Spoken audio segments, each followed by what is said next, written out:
We just wrapped up season 2, and on this bonus episode, I tell you a recent story about being detained at the Mexico City airport on my way to Monterrey, Nuevo Leon. Stay tuned for season 3 as we fast forward from the 90s into the early 2000s in Mexico. It was all about adapting to a new environment as a fugitive. Shit gets real fast. Inside a sinister mind.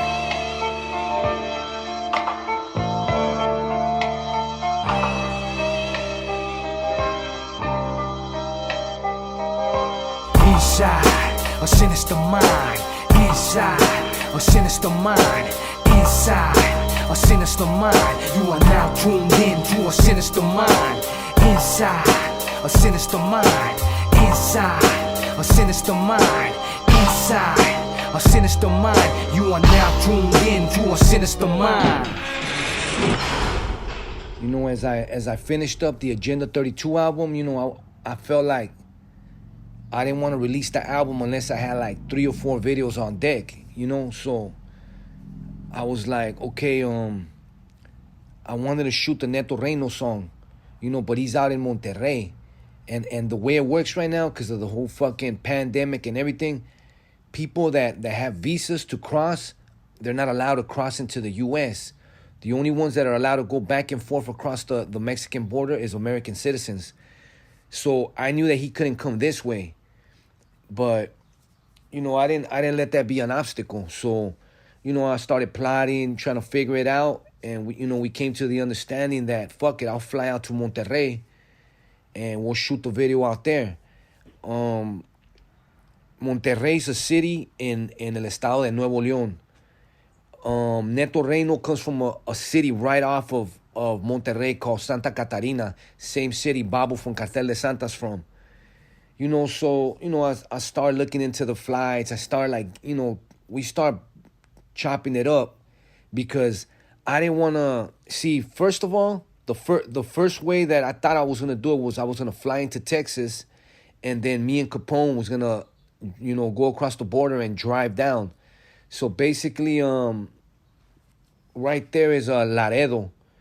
So I would have to fly into Austin, drive down to Laredo, cross the border, and then into Tamaulipas, and then into the estado of Nuevo Leon.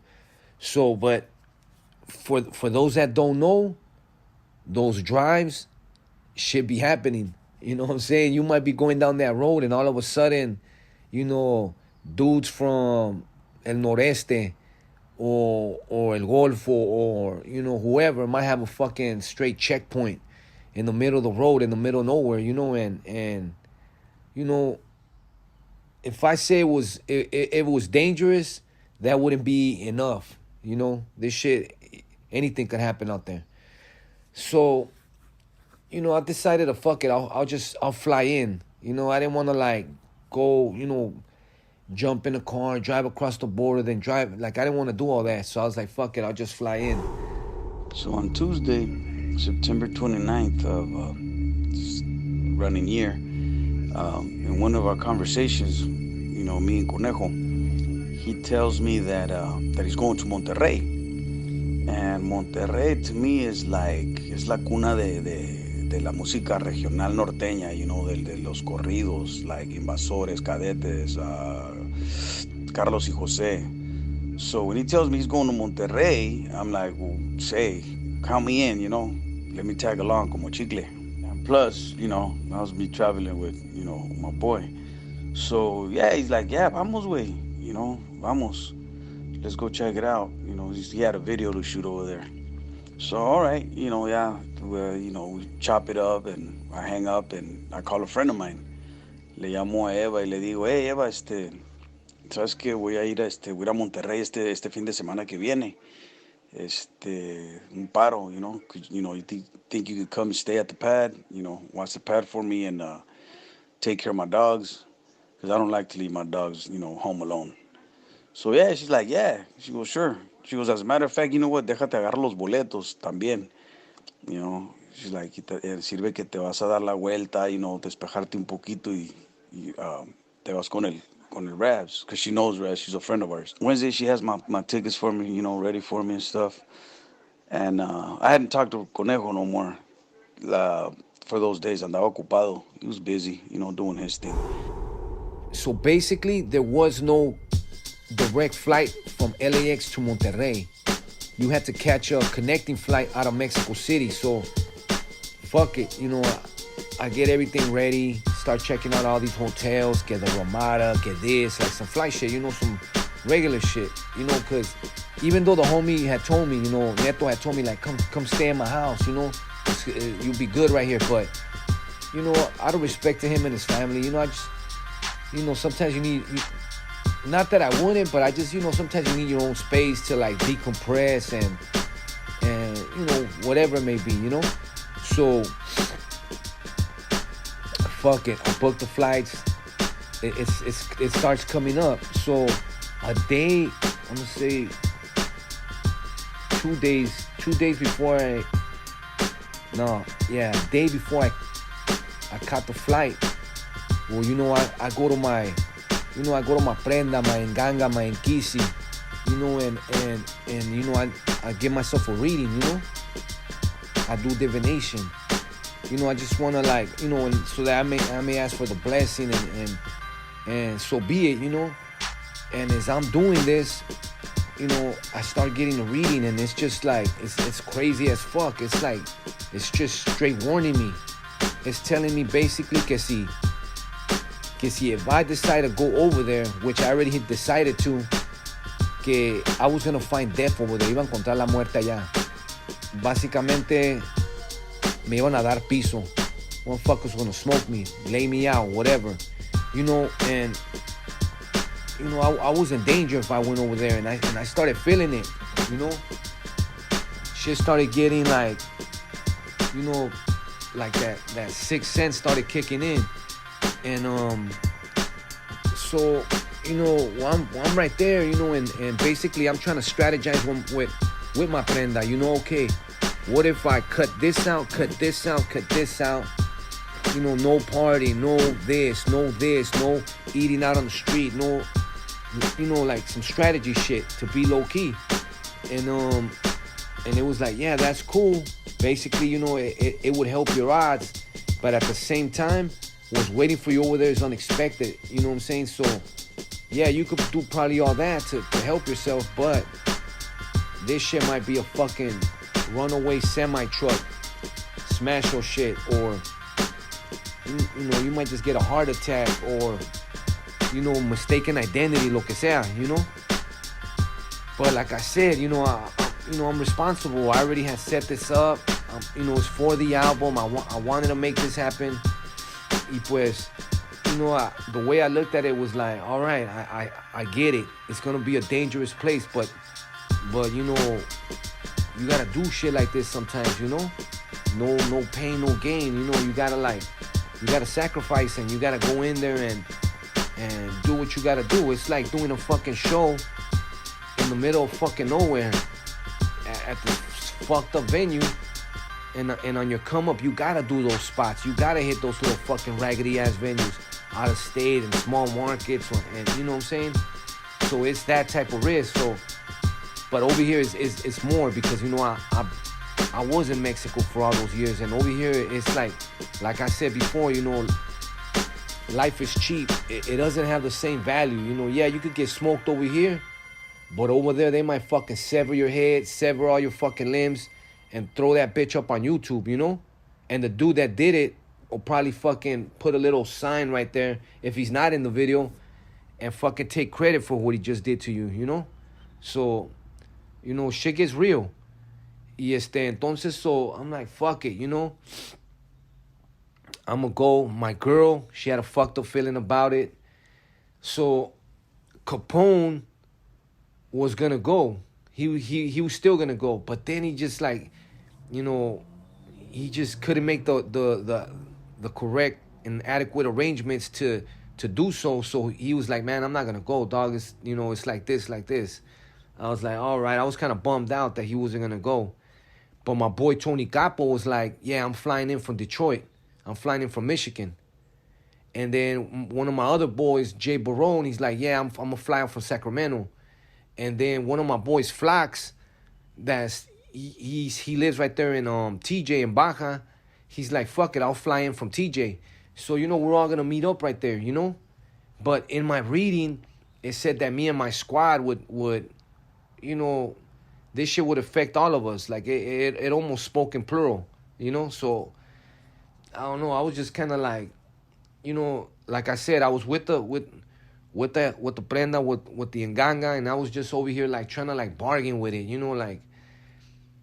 And so fuck it, I decided to go. Now the day of that I'm gonna go, that morning I go get a haircut. I already had all my shit ready. I already went shopping, bought some clothes, did everything that I had to do already. So fuck it, I'm here at the pad, cause this fucking these trees have fell down in the back. So I had the dudes they were in the back cutting shit down, getting rid of shit. So I was moving things around too. And in one of those moves, I cut my finger. So it was a trip because I just seen the blood like running down my hand, and then that was it. And then so later on that night, I head towards the valley to my mom's house, because my dad had wanted a haircut. So I was like, I'll go over there real quick, give him a haircut, jump in the shower again, and then I'll head to the Van Nuys LAX flyaway that's over there on Woodley and Satacoy. So usually, you just go there, you park your car, and you take that shuttle, and it takes you to your terminal. So Thursday night, I send him a message. I'm like, what's up? You ready? And ya me manda un mensaje, and then he calls me. He's like, hey man, I'm on my way, drop off the kids. And then from there, I'm gonna catch the shuttle to LAX, and I'm gonna fly from LAX to Mexico City, And me, my flight was from Tijuas to Monterrey, straight, direct flight. But for some reason, I was kind of like jittery, I wasn't really feeling it. Being, that I was excited, pero tenía un sentimiento así como, no sé, like a gut feeling, like a bad gut feeling. And I was like, So I wasn't really, like as excited as I was on Tuesday. But check this out. Before the phone call, on Thursday morning when I woke up, it was warm. And I stepped out the back door, and I got a view to the Old Time Mountains, and I was looking over there towards the mountains, and I had this fear, this feeling of despair, like fear, and I was kind of chalking it up to fear of flying, because I never flown commercial, when I was young, I went on a couple Cessna rides, helicopter rides, with some scary shit. They're fun, but it's scary shit. Especially if the pilot, the helicopter pilot, is one of them fucking daredevils, you scare the shit out of you. But anyways, the commercial flight out here, no. I done Con Air, and even then they almost had to drag me on the fucking plane.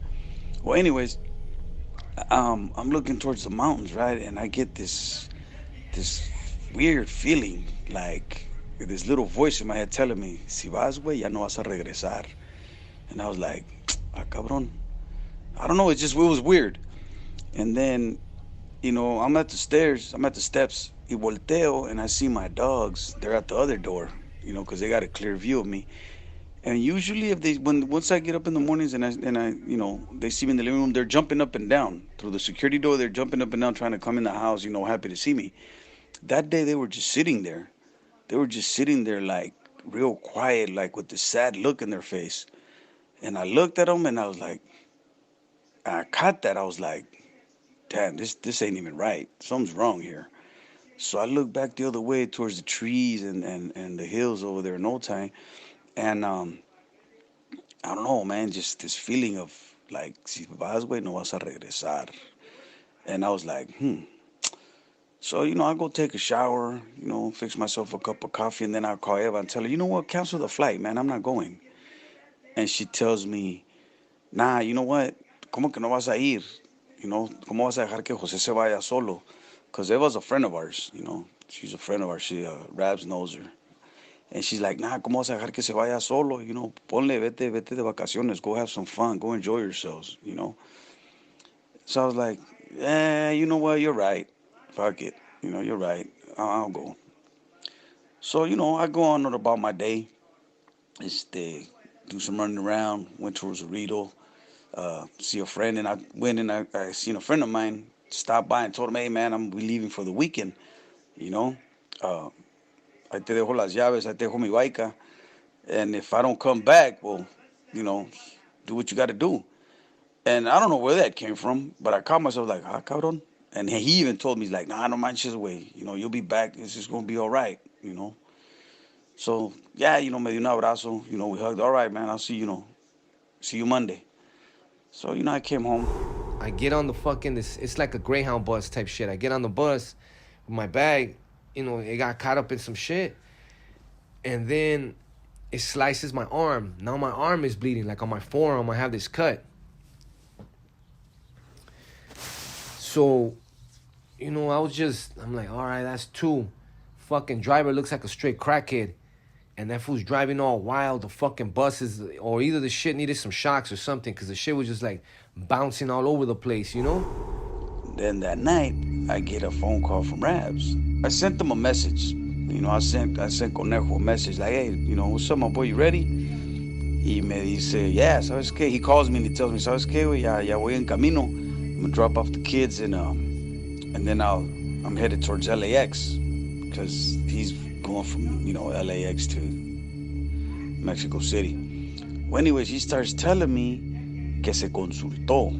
And to anybody that knows anything about Santeria and spirituality and that religion, the consultas, they're pretty accurate. If you know what you're doing, they're pretty accurate. They tell you like what you should do and what you shouldn't do. So he's telling me, yeah, you know what? It tells me that, it's not all that good. Things ain't all that, it's not gravy if we go out there.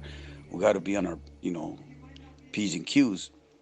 And it just it was weird because, well, I mean, I work. I'm not into anything. We're not into anything, any shady dealings, any type of criminal activity or nothing. So it was just kind of weird, like, cabrón, where's that coming from? Yeah, I'm gonna go shoot the video, chill for a little bit. He goes, matter of fact, we're gonna move hotels. We're not gonna stay at the same hotel. He goes, this is, it's telling me that we got to be extra careful. So eso me puso kind of like apprehensive. So I told him, you know what? I'm gonna go home y me voy a consultar yo también, cause I do my thing. I'm not a religious person. I'm not into Bible thumping or nothing. Nature's my thing.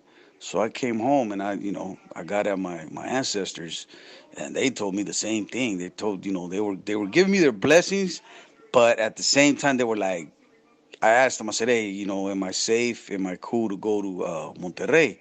And my answers were like, sí, pero no. And I was like, cabrón. So I kept asking them. So the more you ask, the more they'll tell you. Te dicen lo mismo.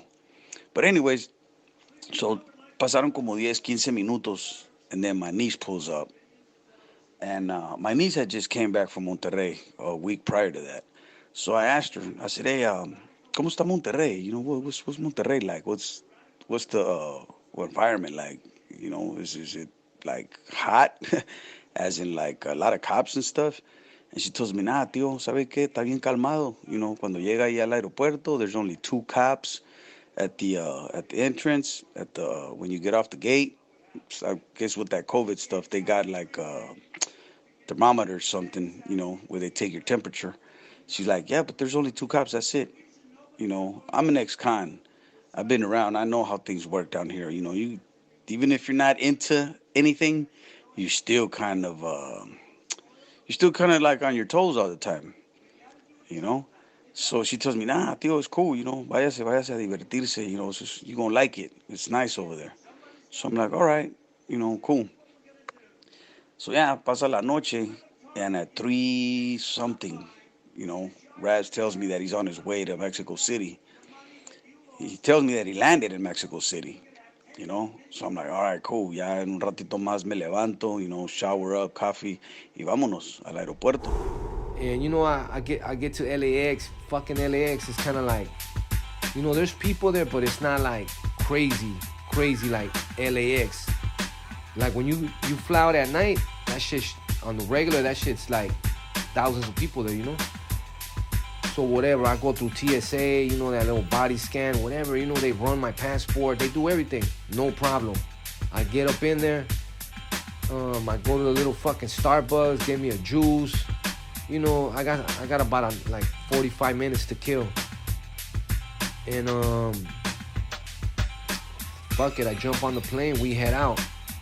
It's crazy because 2019 we was all over the fucking place flying, So I hadn't really jumped on a plane since then. And fuck it, we're up in the air, it goes out into the ocean and it comes back in. And then on the seat, like on the back side of the guy sitting in front of you, there's a screen with a little plane map. And you can see the plane where it's going, like where you at in the US, at that moment, how fast you're going, what's the wind like, what's the, because the times are gonna change, like 2 hour difference, and at what time you're gonna land, and how many miles. So everything cool, take a baby nap, and we get over there, and then it was like a 3 hour flight. We land, and then before you land, they give you these papers where you fill them out. It's like they're like Mexican customs, they're border people. And you fill it out and they ask you like where you going, who you staying with, how much money you got on you, shit like that. Where, like your itinerary basically. So I fill my shit out. As soon as I go through them, they slide my passport. And the lady's like, hey, take a step back. Let me see your cell phone. Move this way. And they come out of nowhere, several of them, and they just start fucking escorting me into this room. And I'm like, man, what the fuck's going on? I felt like I was gonna get arrested for something. Something must have popped up on the screen for them to act that way, I don't know what it says or what. And I'm like, what's going on? And they're not trying to give me no kind of fucking answers, no nothing. The lady takes my passport and my boarding pass, and she goes upstairs. The immigration people, Mexican immigration, she takes my pass, goes upstairs, and then they slide me into this room. When I go into this room, there's like, it's probably like, I don't know, maybe like 30 Colombians, another like 20 Venezuelans, and then, just some, like a couple, like some Americans were in there. And, it looks like a fucking holding tank, with the benches and, they have a TV in there, and motherfuckers are just being rude, like. And as I'm sitting there, the room just starts getting packed up. I guess another plane had landed, and it was all people from Ecuador, puro Ecuatoriano, stepping in deep, and the thing about people from Ecuador, like those that I checked out, they're real like humble, like real quiet, like real soft spoken, they're like, and you could tell they have like a lot of indigenous blood in them, and they're just real like peaceful and calm people, fucking, us Mexicans, like we get loud and all that shit. So, and then luego estamos en el DF, so, like these motherfuckers straight chilangos, and they like, hey, they're calling out names, and these fools are soft spoken, and hey, well, why don't you, speak louder? I can't fucking hear you. They're on them, Y I'm there, I see some of the Americans, they get cut loose. They go on about their way to their next flight. And I'm in there, and I was like fucking 3 hours. They ain't telling me shit, no information, no nothing. So I jam one up. And I'm like, hey, well, this was going on. I came from the U.S. It's that blue passport. You guys took it. I'm just sitting here. I'm trying to know at least some information. Well, let me find out. But we'll get back to you. And then like in the little tank that we were at, it was like the dudes running that were like fucking security guards. They weren't like Mexican, customs, immigration, none of that. These were like security guards, like some raggedy ass motherfuckers, like trying to act all fucking important, like, you know, and sit down and just fucking just being fucking like dicks, you know, and you know, so like when they took all my stuff, I could see it. It was right there. So I had a Nike bag, and then this one that goes around, like hangs from your shoulder, like sort of like a man purse, but and then I had like my passport in there. No, not my passport. I had my wallet in there, and then I had a bunch of other stuff. But they put my phone in there, so I knew my phone was right there. So I tell homeboy, I'm like, hey man, I need to use the bathroom, but can I go in my bag and get my disinfectant? You know, I don't want to fucking sit on no fucking toilet bowl and catch fucking COVID. He's like, all right, that's cool. So when I pulled it out, I pulled out the cell phone, and boom, I went to the bathroom. So I go to the shitter, and I call my girl. Like, hey, ma, you know that I'm fucking being detained. These motherfuckers got me right here. And, you know, my girl's half asleep and shit. She's just like, what? And I'm like, yeah, but I'll get back to you. I'll call you back. But, yeah, they got me right here. So, you know, I go back. I got the phone on silent, whatever.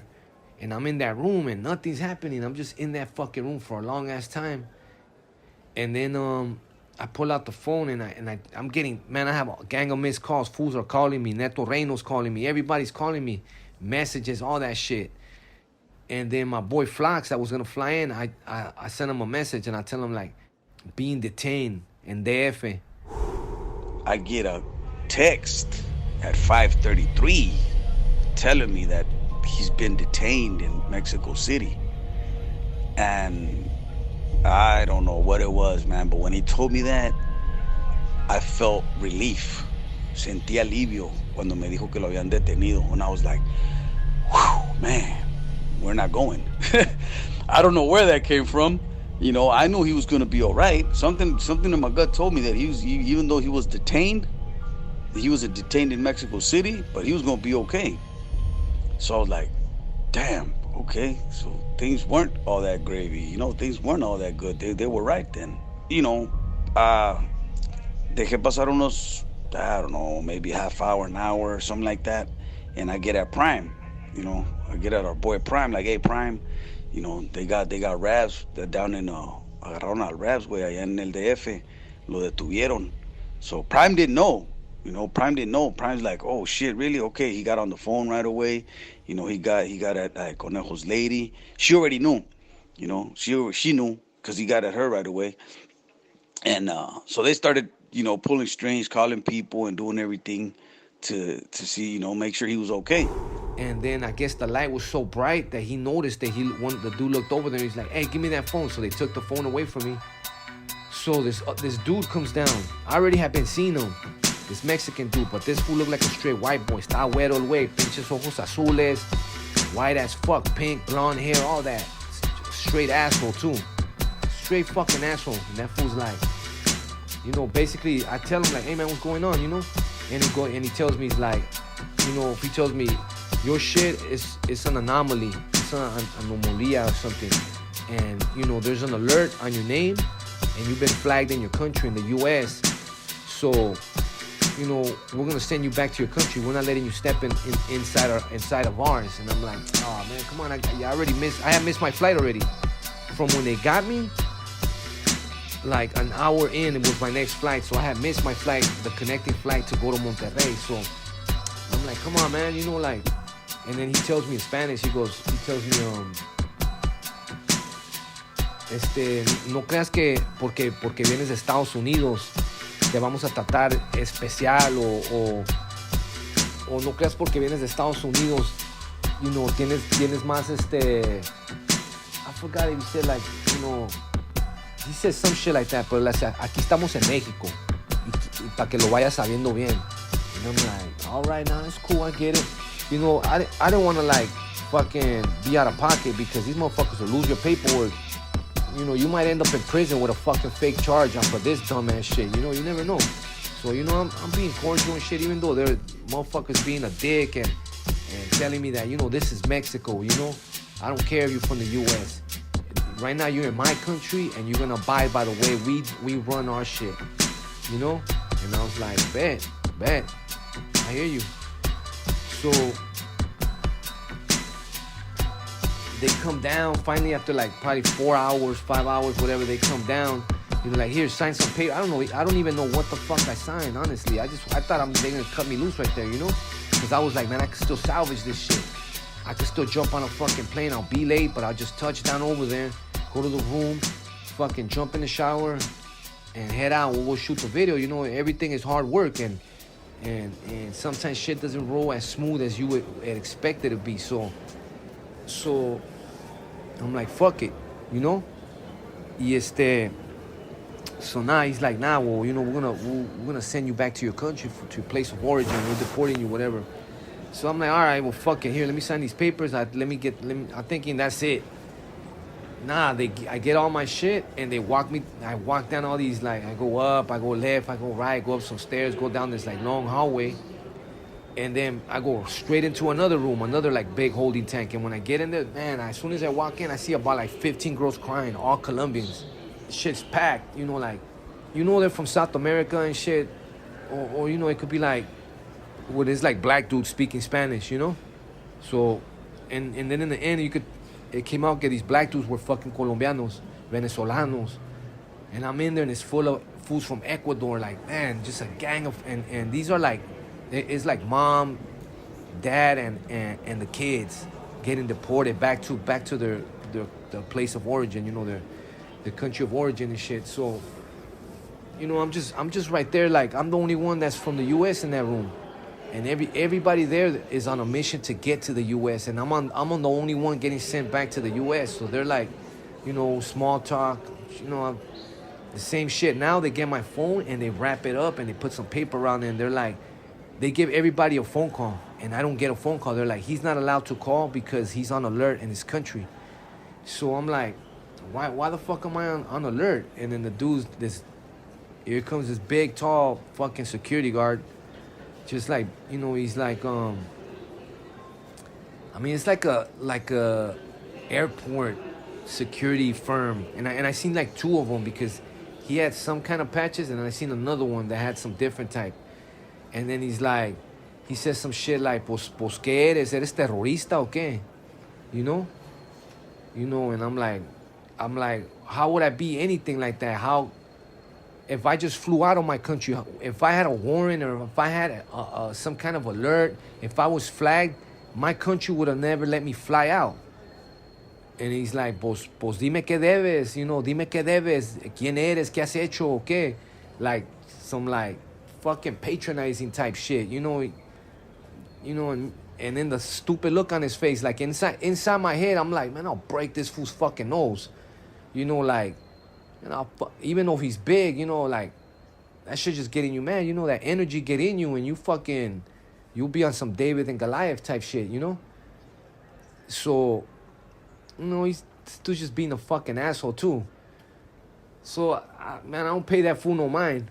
And then I'm in there fucking stretching because I've been sitting down, and he's trying to tell me to sit down, that this and that, and he's over there, he's just fucking trying to check fools, don't be doing like everything, you know. And then so I'm there, like I said, Colombianos, Venezolanos, and a gang of people from Ecuador, a gang of people, and shit, sad, for real. The shit was like, I felt like I was in a fucking ICE detention center type shit. You know, over here, you're in a tank, you're in a fucking tank. Over there in Mexico, you're going to be in a tank, but, you know, it's going to be a little bit more grimy, you know? And they came in and they handed out some lunches. Me, I just drank they had a little fucking orange juice and some melon, like slices, you know. So I ate that, but, you know, I was just more concerned what the fuck was going on. I wasn't even trying to eat or nothing. So we're there, you know, they're taking fools. They filled up a whole plane of pure Colombians, you know. And honestly, when they put me in that first tank, and I'm seeing all these dudes come in, and a gang of chicks like from Ecuador, and you know, when they came in, and like in my head, I'm thinking like, man, what are these people, fucking drug mules? That's what it seemed to me. Like they must have all had dope inside their like system, you know. But you know, after talking to some, they just wanted to like make it here, you know. And then I was like tripping out on like there was all these Colombian girls and they were young and you know good looking, all that shit, fly shit, you know. And I remember when I walked in the second tank, they were all crying. All the Colombian girls were crying. And like from what I know, a lot of Colombians, like females, they come to Mexico to you know, on that prostitution game, you know. And it was crazy because I was talking to this couple from Colombia, and they were trying to make it to Monterrey. So I guess in Monterrey, there's a community of all Colombians right there, you know. And I was like, man, that's where I was trying to go. Then you know, I was just tripping out on that shit, and it's crazy because this couple had money on them. And you know, these immigration fools were all trying to be all by the fucking book and all this and this and that. But they cut a deal. You know, while they were there, they cut a deal. They were going to get cut loose in Mexico City. You know, I chop it up with a couple of people and ask them questions like, hey, how they doing it or what, huh? You know, and then basically the way it works, you get sent back to your country when they have that plane available. You know, they're not just going to get a fucking plane. Oh, all these people right here getting deported back to their country. Nah, they wait till there's like fucking, they sold some tickets and there's some extra seats and they throw fools on there. You know, after I got at Prime, I got at a friend of ours that's in New Jersey. That's a Babalao. For those of you that don't know what a Babalao is, he's a high priest in the Yoruba religion. And I get at him and like, hey, awo, ¿sabe qué? Agarraron al José allá en el DF, you know. What can you do? You got people down there. Think you could, you know, look into it? He's like, you know what, ¿sabes qué? As a matter of fact, me agarraste a tiempo, güey, porque estoy haciendo algo aquí. Deja consultar.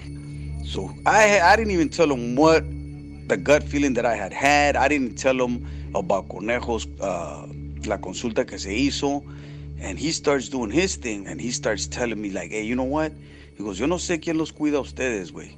He goes, si los cuida Dios o los cuida el diablo. He goes, pero la verdad, he goes, it's a blessing that Conejo got arrested got detained at the airport in Mexico City.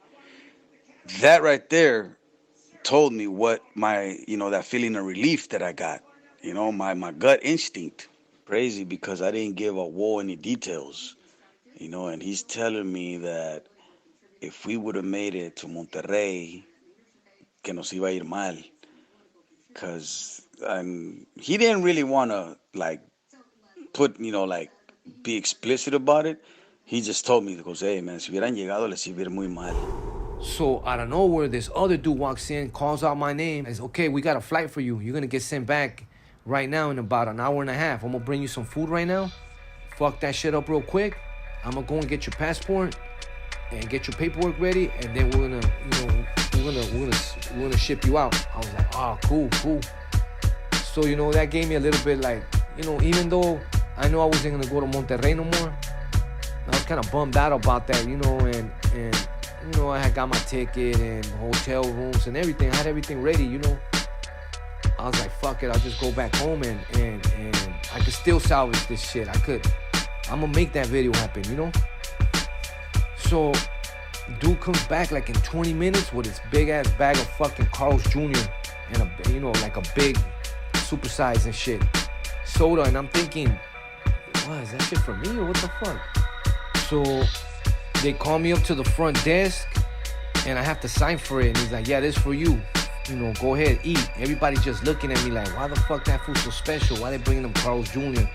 I mean, it's not that it's like 5-star anything, you know, but you know, you're over here eating some fucking like microwave trays, some nasty shit.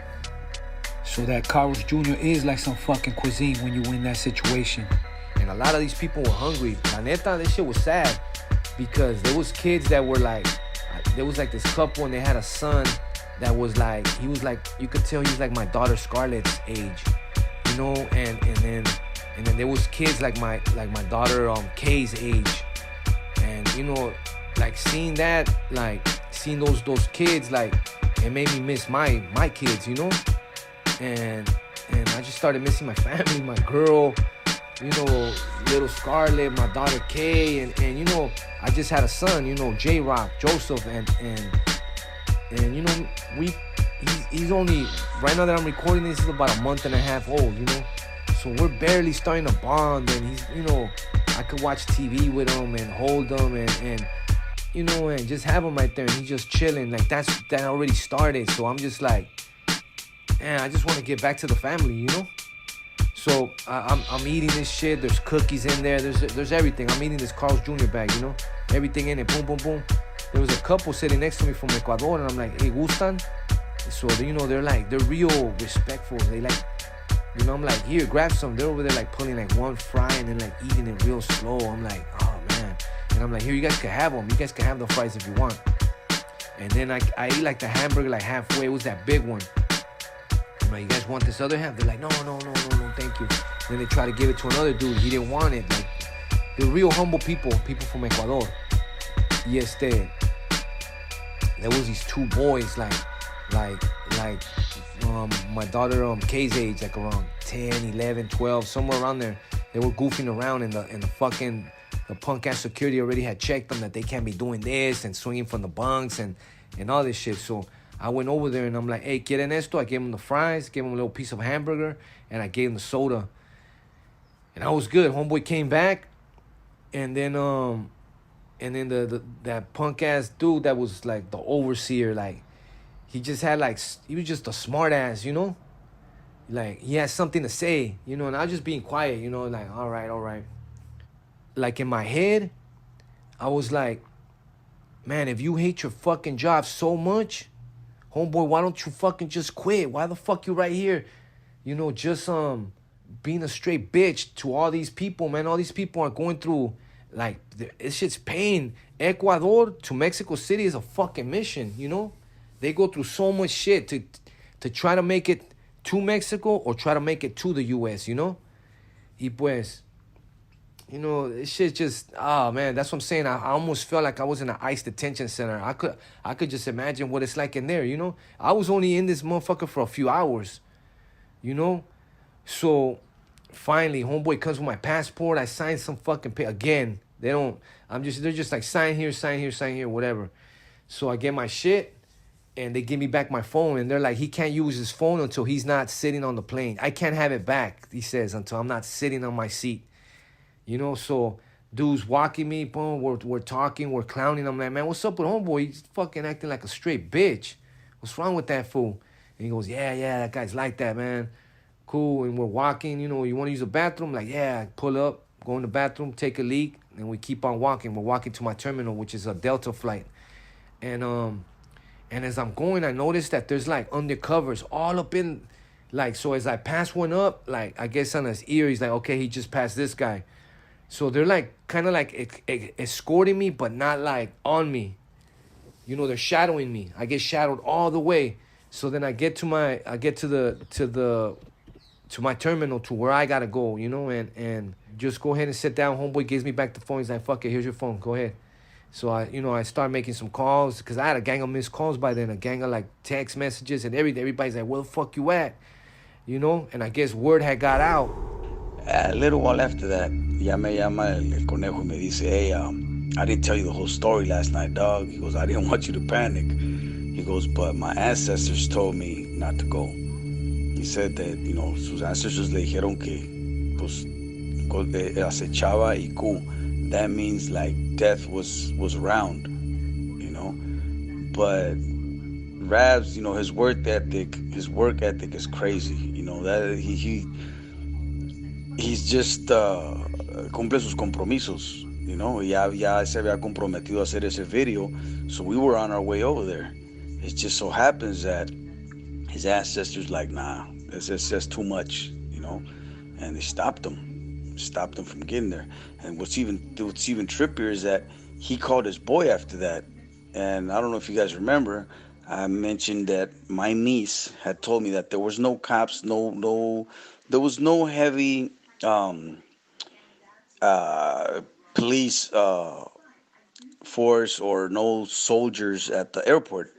Well, when Conejo called his boy in Monterrey, and he was waiting at the airport for him. He told him, you know what, there was. Ese día sí había mucho gobierno. And I mean, only God knows, only the Creator, only our ancestors knows what would have happened. I guess my boy Flax had got at Prime. They, it was like a triangle. They got at my girl and everything, And then Prime got at the other homie, and the other homie had got me already a lawyer. Like I already had a lawyer on deck for Mexico City, which is the lawyer that got fucking Rafael Caro Quintero released.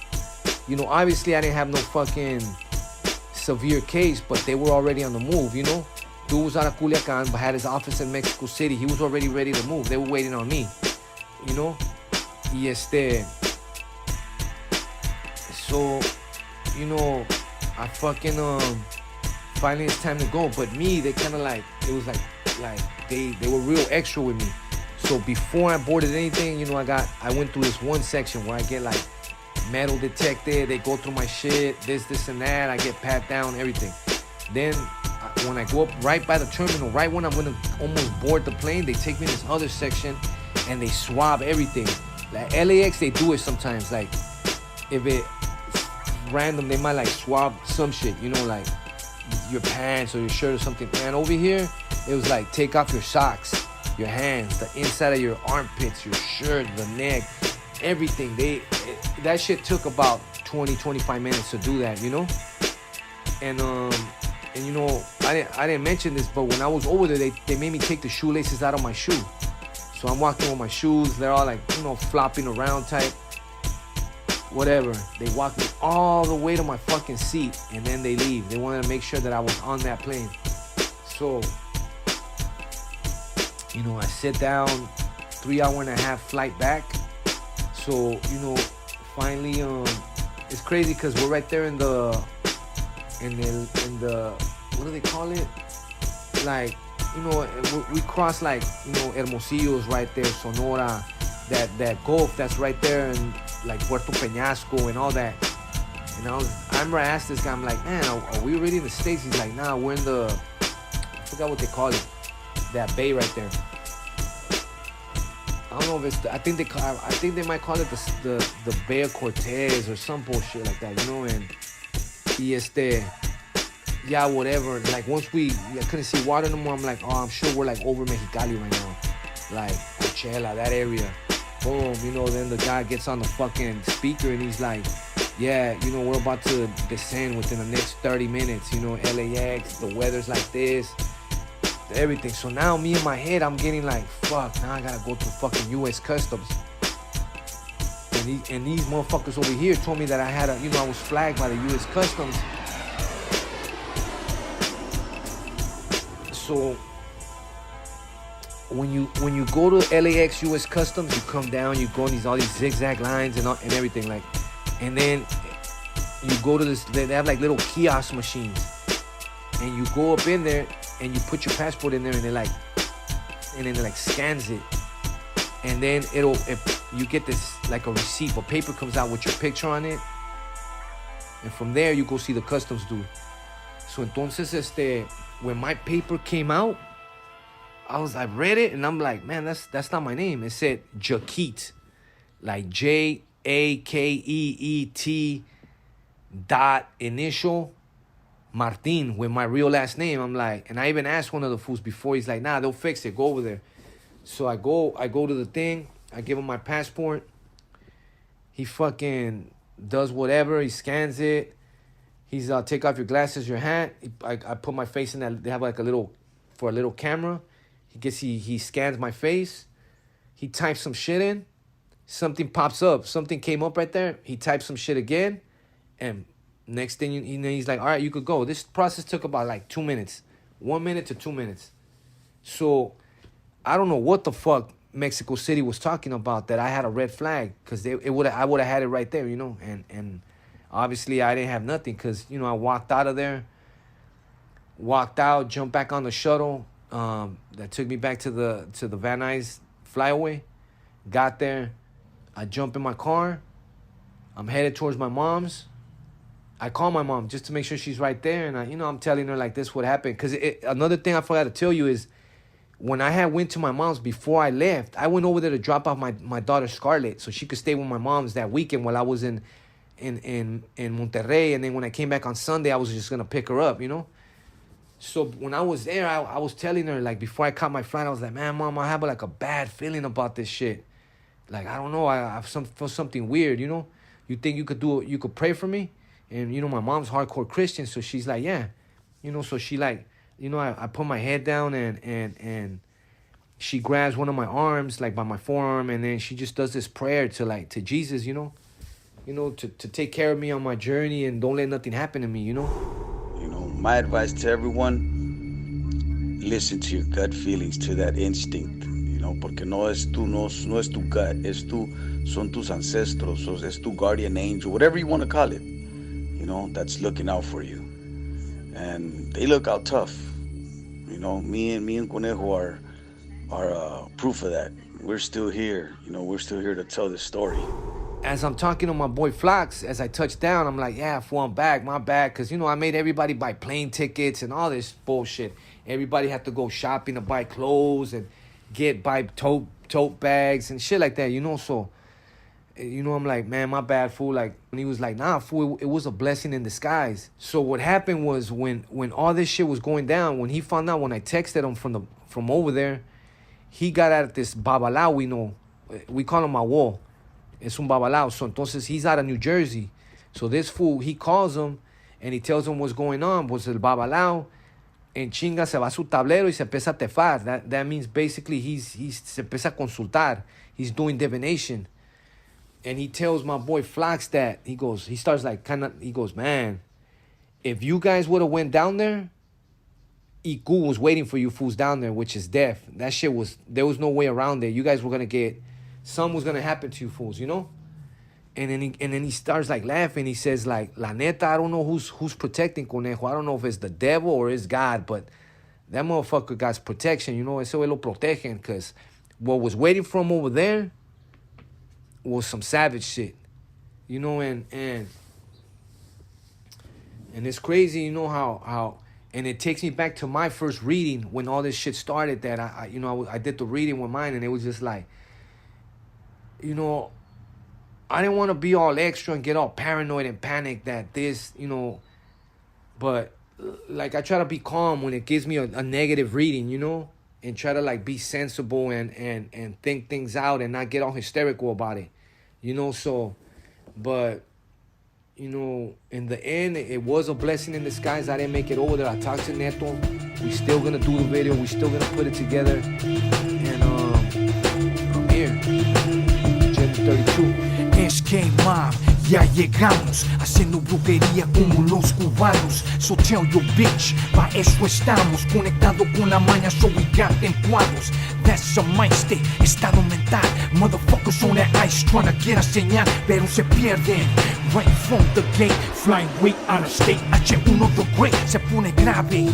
Jefe mueve con clave, if I say the magic word, aterriza mi nave. Se roca, mi placa sus la coca. Homie, 7 rafagazos y pa' abajo mi contra. Pagas cuota, la última gota. El comando Naracho, elimina tu tropa.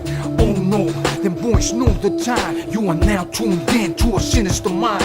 This episode is brought to you by Bonnaroo.org. Make sure you check out our newly designed store and merchandise. Inside a Sinister Mind Patreon, a hub that offers produced video, behind-the-scenes content, get in-depth music and lyric breakdown episodes. Subscribers will get to download exclusive music soundtracks. So for more information, you already know. Inside a sinistermind.com.